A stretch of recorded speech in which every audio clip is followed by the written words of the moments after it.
Woodside Petroleum made a profit of $1.4 billion, a bit less than last year, but the company lifted its forecast of production, so the shares went up 2.5%. And there were some other big gains as a result of better than expected interim profits today. Seek 10%, Seven West 7.5%, and One Steel jumped 16% on the back of yesterday's profit announcement, and in particular the increase in its iron ore production. It would probably change its name to One Iron if it could, but everyone would think it makes golf clubs. You'd think there might have been a relief rally on the Athens Stock Exchange last night after the bailout got through, but in fact there was an "oh my God, what have we done" correction of 3.5%. Other markets were fairly subdued. But commodities rose strongly, especially oil, which is now up 10% this month. Now here's a chart of the oil price since 1869, expressed in $2010. Now as you can see, it's close to a record high and well above the levels that caused deep recessions in 1974 and 1982.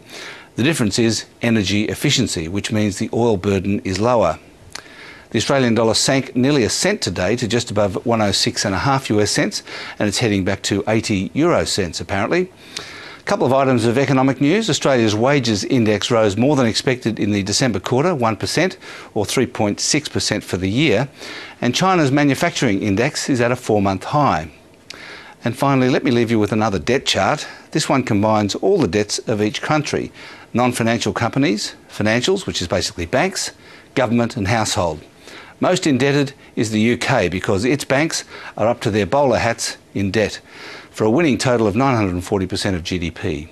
Oh dear. And that's finance.